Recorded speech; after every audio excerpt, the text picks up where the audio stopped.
you have to stop. But I'm a person like I'm was constantly, always going. And now I don't do that anymore. Like after that happened, I realized that, hey, you're doing too much. Like you can't do everything for everybody all the time, and you can't put yourself through all that stress. And I feel like as moms, we do that, right?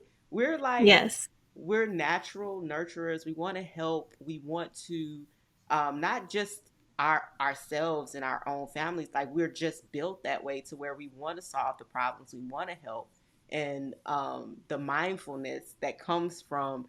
I feel like you get that mindfulness sometimes after something bad happens versus Mm. getting ahead of it and saying, okay, let me pause now and let me get past everything else. And then I'm going to come back.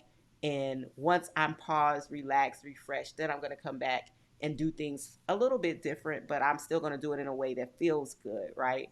And so being Mhm. able to say, okay, let me start with my children and start with them now with mindfulness and meditation so that they have those tools, but also to help myself because while I'm helping them with mindfulness and meditation, I can actually participate and help myself to take that pause as well and apply it, you when you're doing it with them, when you're helping them, you're creating that muscle memory and that routine for yourself as well to say, okay, instead of getting frustrated in this moment where I've told them the same thing the 100 times, I'm going to take a pause, have me a little mindfulness and meditation point like right here, a little 30-seconder right here, and then come back into the conversation versus the fuse being lit when you have to keep repeating yourself, especially if that's something you don't like to do. Like that's one of my pet peeves. I do not like repeating myself 50 billion times, but with small children, you find yourself repeating yourself 50 billion times. Yes.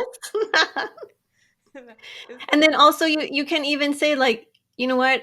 I need to take a quick pause. I need to breathe because I don't want to yell. And that's what I yeah, tell my kids. Every now and then someone's like, "Brah," I'm like, you need to breathe and I need to breathe. So I need to breathe right now because I can't answer that right now. yeah. And I don't want to yell either. I love So that. whenever you're ready, let me know, but I need to breathe right now.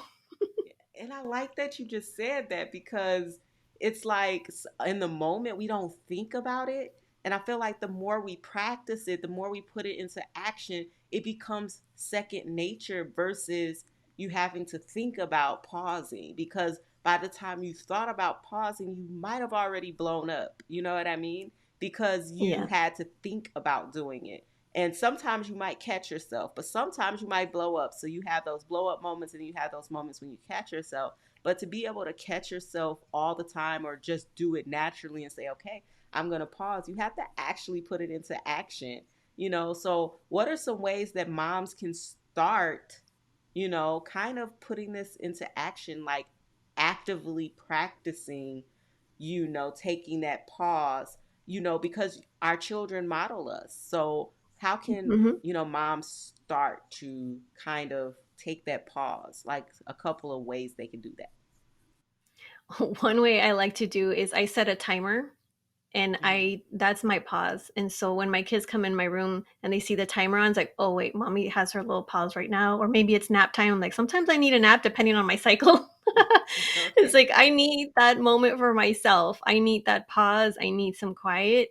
And so they Mm-hmm. see the timer. It's like I want them to learn that this is my time. Yes, unless the house is burning down or you broke a limb, then fine. Blood is gushing out, then yes, interrupt my time. Other than that, I need these 15 minutes, 20 minutes, whatever I have on my timer, and then I'll be able to help you. But you have Mm-hmm. to set those boundaries with them too. And then they'll learn, wow, mom is taking care of herself. She's taking a pause, she's taking a break. And that is good Mm-hmm. because growing up, we weren't taught to take breaks. We were taught that you're always hustling, you're always moving. And when you stop and take a break, that means you're lazy.